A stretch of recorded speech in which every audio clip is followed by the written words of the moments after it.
Hi, I'm Billy, one of the Fuji guys, here to show you how to get started for the very first time with a new X-S1 from Fujifilm. This is the newest camera in the X series lineup.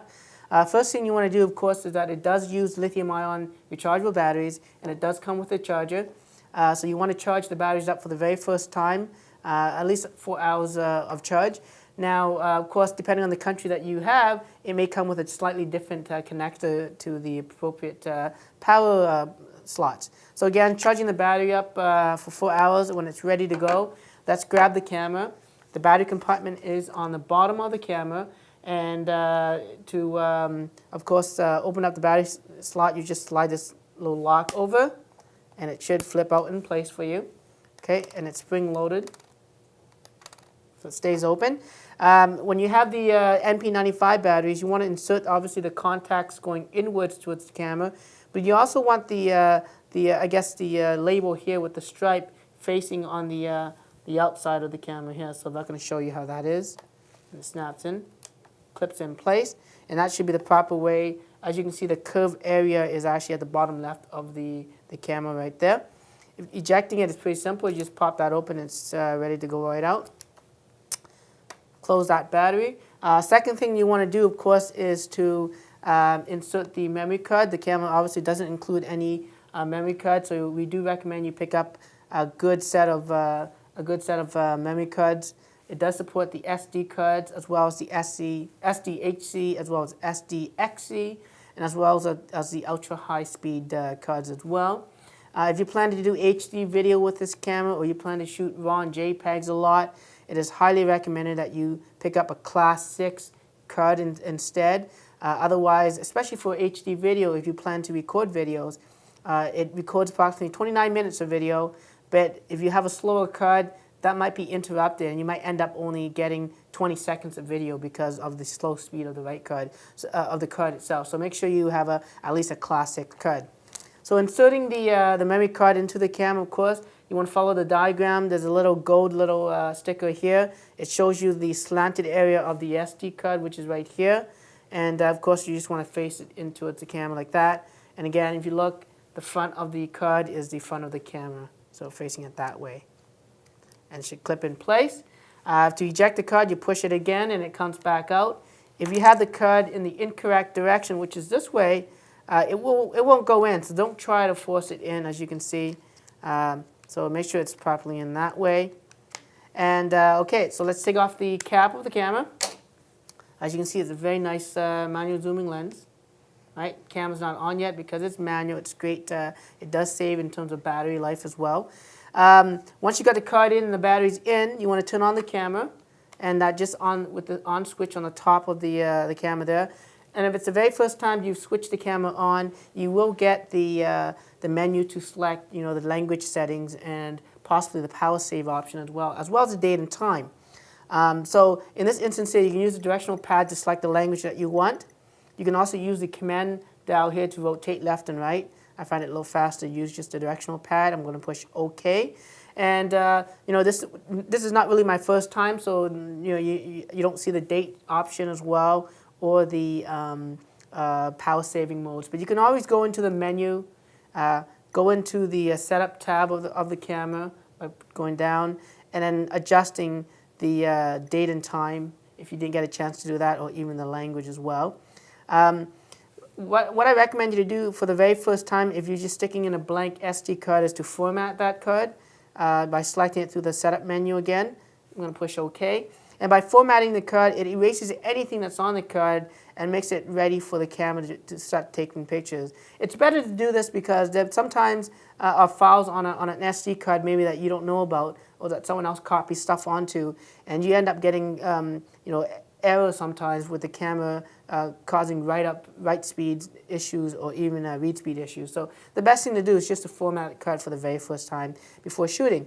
The default screen on the camera, of course, is just this display information screen, and that can be changed via the display back button here. So as I push the display back button, I can have a standard view or even off. And I'm just going to leave it at the standard for now, just for demonstration purposes.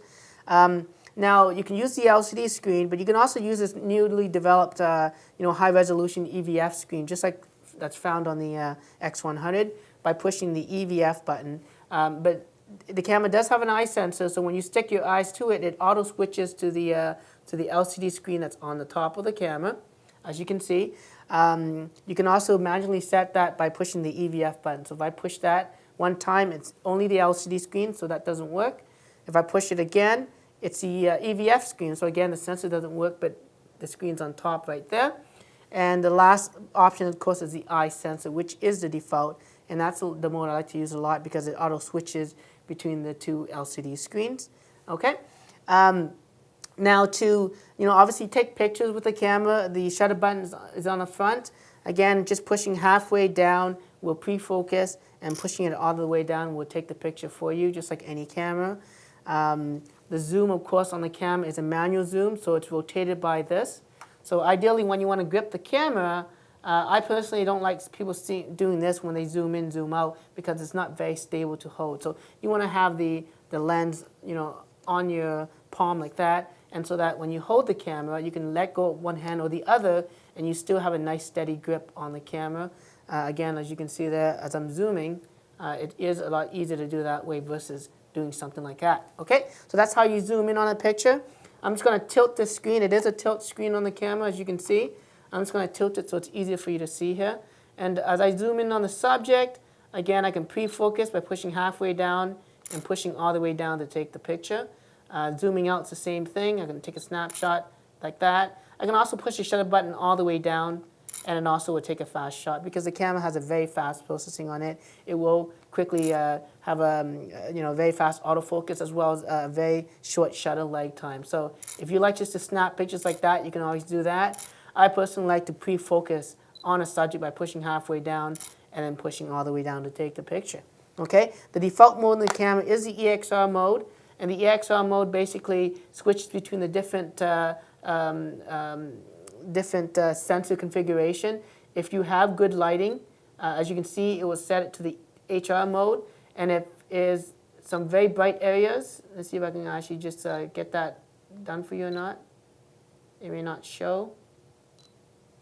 It will switch it to a dynamic range mode, or in this instance here, it switched to a low noise mode because it's very dim. As you can see, I had it switched to the SNN mode like that, and that's just the EXR configuration. You do have all the other controls as well, manual controls and whatnot, but this is the default mode most people were shooting. It's actually very fast, very accurate, and will give you the best photos in most situations. It picks up to about 99 different shooting patterns, from 33 different scenes to 3 different lighting situations in terms of low light, good lighting, or even high contrast scenes where there's bright areas and dark areas with again, that high contrast, high dynamic range option.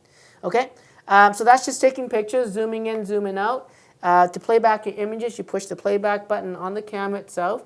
To go between the images, you can push the button left and right here, the directional pad, as you can see. You can also rotate this as well, left and right, if you wanted to navigate through the image. You can also hold down either way, and again, it will be super fast in terms of viewing the images that way. If you push the display button, again, you can toggle between the different information displays. Here's one showing you some more additional information, shooting information on the camera. I'm just going to put it back to the standard information. If you push the info button on the left-hand side here, you can get some of the shooting information in terms of the shooting settings, whether it's your sharpness settings and whatnot that's being selected on the camera, and even your focus point and where you end up focusing with the camera. So to zoom out of images, if you want to see more images, you can push the zoom out button, and it goes up to this view as you can navigate. You can push the zoom out button again, and it goes to that screen. Push out one more time, and it shows you sort of a box of 9 images. And one more time, and it shows you a lot more micro images. And then you can just quickly select an image, push OK, and it goes right into that display. If you want to zoom in on the image, you can do 2 things. There's a quick instant zoom by pushing the directional pad down. It finds the zoom point and just zooms right in, and you can push back out for that. The other option, of course, is that you can push the AE button, which has a little magnifying glass, and I can manually zoom in to whatever point I want and push the AF button to zoom out.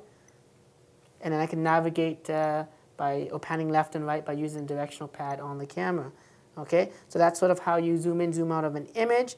If you wanted to delete an image, of course, you can push the instant delete button here. That's basically the white balance button.